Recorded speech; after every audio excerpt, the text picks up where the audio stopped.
Czy chcesz poznać prosty sposób, który pozwoli Ci jeszcze skuteczniej uczyć się języków? Jeśli tak, zapraszam Cię na dzisiejszy językowy spacer. Nazywam się Konrad Jerzy Weldobosz i na tych spacerach zabieram Cię w rozmaite miejsca, by opowiedzieć Ci o ciekawych badaniach naukowych, o ciekawych pomysłach na naukę języków. Dziś opowiem Ci o badaniu naukowym, które przeprowadził Steven Smith na Uniwersytecie w Michigan. Oczywiście wszystko dzieje się na uniwersytetach w Stanach Zjednoczonych, no ale Steven Smith miał bardzo ciekawe przemyślenia. Zastanawiał się, czy nasze otoczenie wpływa na to, jak się uczymy. Prowadził rozmaite eksperymenty, a gdy pojawiły się komputery, postanowił zrobić coś ciekawego. Zaprosił studentów i dał im proste zadanie. Oto lista słówek w języku Swahili. To było jeszcze przed filmem Król Lew, więc ludzie nie znali jeszcze takich słów jak Hakuna Matata, Rafiki, Simba i tak dalej, więc Swahili był takim egzotycznym językiem, więc spodziewał się, że uczniowie oczywiście tych słówek nie będą znali. I powiedział im, spróbujcie zapamiętać jak najwięcej z nich. Oczywiście tutaj pomijam fakt, że uczenie się słówek na pamięć nie ma sensu, ale chodziło o to, żeby sprawdzić, jak nasz mózg będzie zapamiętywał. I co się stało? Jedna grupa dostała po prostu listę słówek, które pojawiały się na ekranie i które oni próbowali jakimś swoim sposobem zapamiętać.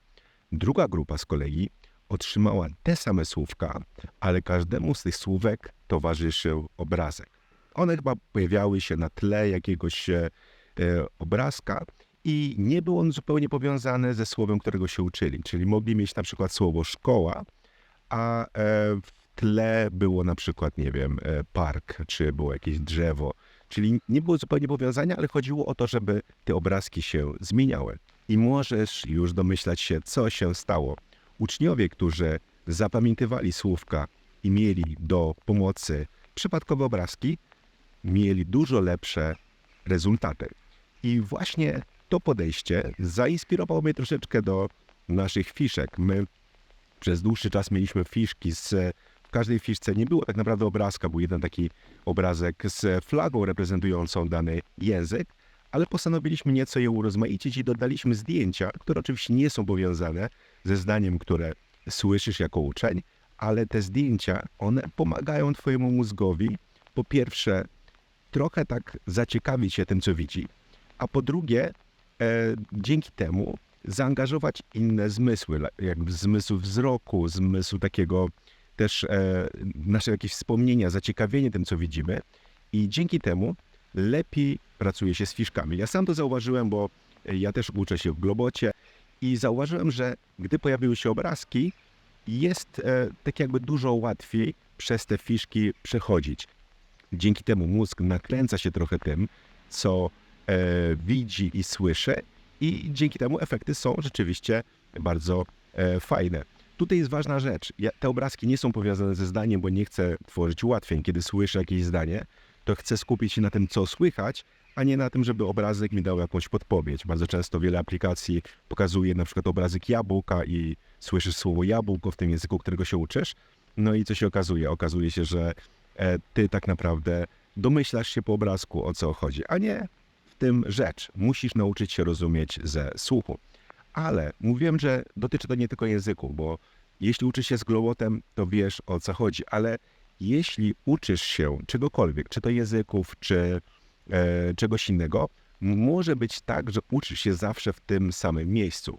I właśnie badania Stevena Smitha pokazują, że dobrze jest zmieniać troszeczkę miejsce. On prowadził też wiele innych badań, które właśnie potwierdzało, że czasami lepiej jest na przykład uczyć się w różnych pokojach w swoim domu, na przykład w kuchni, możesz uczyć się w pokoju, w łazience i tak dalej. Możesz iść na spacer, tak jak ja, widzisz, nawet deszcz pada, a ja wychodzę po to, żeby też poćwiczyć trochę języki, których się uczę.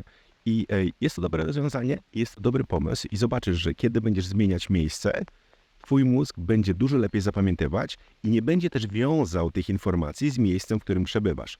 Bo czasami jest tak, że jak się uczymy cały czas w jednym miejscu, to gdy na przykład pójdziemy na jakiś egzamin, to nagle miejsce będzie zupełnie inne, będziemy mieli jakieś inne ubranie, wszystko będzie wyglądało inaczej. Jeśli na przykład uczysz się zawsze leżąc w łóżku i słuchając muzyki, a pójdziesz na egzamin i będziesz siedzieć przy stole w absolutnej ciszy, to twój mózg zacznie szaleć. On nie będzie w stanie sobie pewnych rzeczy kojarzyć, bo on je wiąże na przykład z pozycją leżącą, on je wiąże z muzyką, której słyszy. Więc dobrze jest uczyć się w różnych miejscach, w różnych sytuacjach, leżąc, siedząc, chodząc, na różne sposoby, bo to pozwoli ci jeszcze lepiej opanować to, czego się uczysz, niezależnie czy to jest język obcy, czy matematyka, fizyka, chemia i tak dalej. A jeśli pracujesz właśnie z fiszkami, to dobrze jest dodawać do nich obrazki, niekoniecznie powiązane z treścią danej fiszki, żeby sobie je robić ułatwień. Także mam nadzieję, że ta krótka rada pomogła ci. Ja ciebie serdecznie pozdrawiam. No i na koniec tutaj mówiłem o tej nauce słówek w Swahili, która była testowana. Pamiętaj, nie ucz się słówek, ucz się zdań.